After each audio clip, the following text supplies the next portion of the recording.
गांव के किनारे एक छोटा किसान रघु अपनी पत्नी सरिता के साथ खेतों में काम करता है। रघु की खेती से उन्हें गुजारा मुश्किल से होता है, लेकिन दोनों मेहनत और ईमानदारी से जीवन जीते हैं। एक दिन रघु के खेत में अचानक से एक पेड़ उग आता है।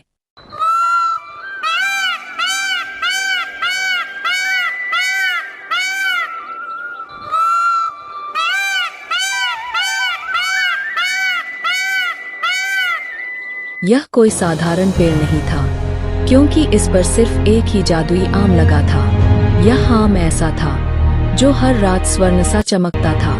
रघु इस अद्भुत आम को देखकर अचंभित हो गया और सोचा कि यह आम जरूर किसी दिव्य शक्ति का संकेत है। साधु का प्रवेश। अगले ही दिन एक वृद्ध साधु बाबा गांव में आते हैं। साधु बाबा के पास विशेष शक्तियां होती है और उन्होंने गांव में प्रवेश करते ही उस जादुई आम की महक पहचान ली।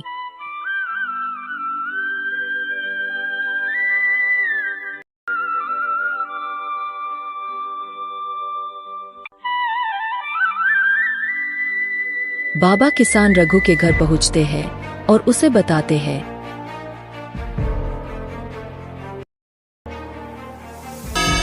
कि यह आम किसी साधारण पेड़ का नहीं, बल्कि दिव्य वरदान का प्रतीक है।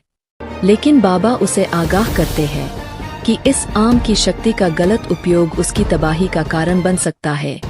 आम की विशेषता। साधु बाबा बताते हैं कि इस आम के अंदर एक जादू है। अगर इसे सही व्यक्ति खाए तो उसकी सारी इच्छाएं पूरी हो सकती है, लेकिन अगर इसे लालच से खाया गया तो तबाही निश्चित है। रघु और सरिता ने साधु की बात सुनी और फैसला किया कि वे इस आम का गलत उपयोग नहीं करेंगे। लालची जमींदार की चाल।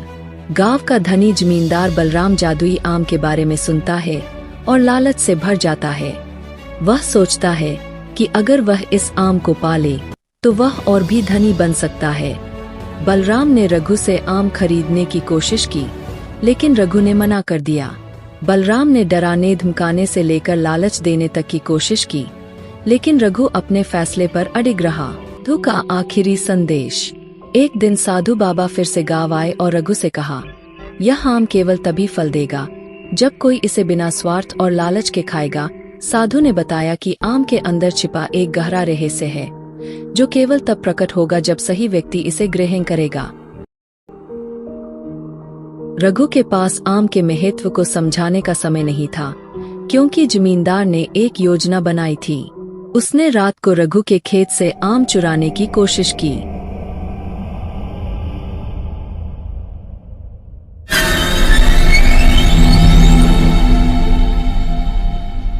लेकिन जैसे ही उसने आम को छुआ, एक तेज चमक निकली और जमींदार अचानक एक छोटे पेड़ में बदल गए। गांव वाले यह देखकर हैरान रह गए। साधु बाबा ने कहा, इस आम का रहस्य यही था, जो भी इसे लालच से छुएगा उसकी नीति पेड़ बनने की होगी। निष्कर्ष। रघु और सरिता ने जादुई आम का सही उपयोग किया।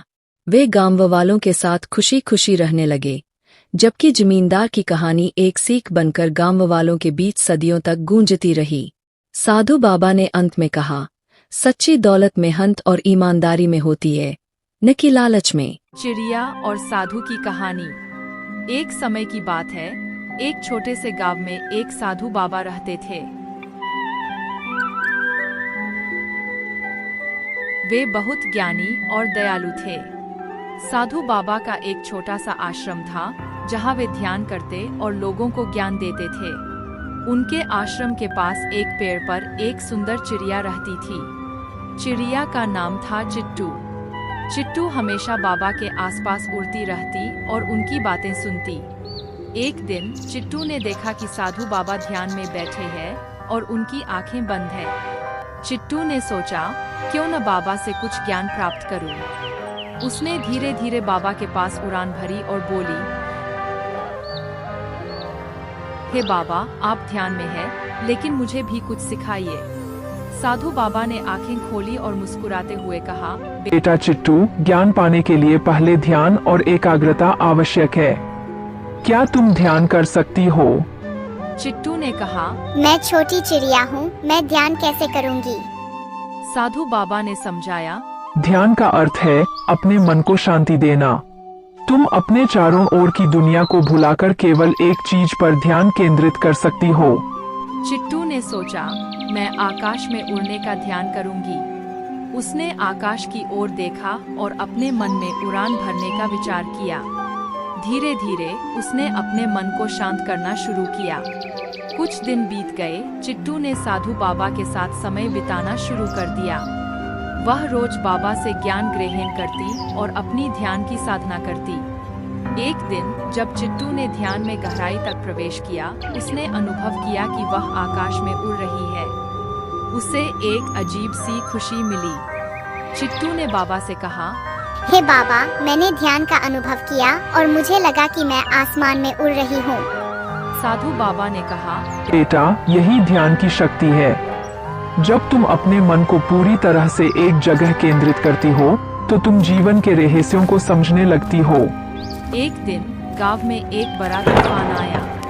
सभी लोग डर गए। चिड़िया ने सोचा कि उसे साधु बाबा की मदद करनी चाहिए। उसने तेज उड़ान भरी और गांव के लोगों को चेतावनी देने लगी। उसने सबको कहा, तूफान आने वाला है, सावधान रहें। तूफान आने वाला है, सावधान रहें। गांव वाले चिट्टू की बात सुनकर अपने घरों में लौट गए और सुरक्षित रहे। तूफान के बाद गांव के लोग चिट्टू और साधु बाबा का धन्यवाद करने आए। उन्होंने कहा, आपकी ज्ञान और चिड़िया की चेतावनी ने हमें सुरक्षित रखा। साधु बाबा ने कहा, यह सब ध्यान और एकाग्रता का फल है। यदि हम अपने मन को शांत रखें और एकजुट रहें तो हम किसी भी संकट का सामना कर सकते हैं। इस तरह चिट्टू ने न केवल साधु बाबा से ज्ञान प्राप्त किया, बल्कि उसने गांव के लोगों की मदद भी की। धीरे धीरे चिड़िया और साधु की मित्रता और गहरी होती गई। गांव के लोग चिट्टू को आदर्श मानने लगे और साधु बाबा ने उसकी साधना की सराहना की। समय बीतने के साथ चिट्टू और साधु बाबा ने एक नई परंपरा शुरू की। उन्होंने गांव के बच्चों को ध्यान और साधना सिखाने का निर्णय लिया। बच्चे खुशी खुशी आकर साधना करने लगे और जीवन में संतुलन और शांति पाई। इस प्रकार साधु बाबा और चिड़िया ने मिलकर गांव में ज्ञान, ध्यान और शांति का संचार किया। उनकी कहानी आज भी गांव में सुनाई जाती है और लोग याद करते हैं कि कैसे एक साधु और एक चिड़िया ने मिलकर सबकी जिंदगी में बदलाव लाया। सीख, ध्यान और एकाग्रता से हम अपने जीवन में सच्ची खुशियों और सफलताओं को प्राप्त कर सकते हैं।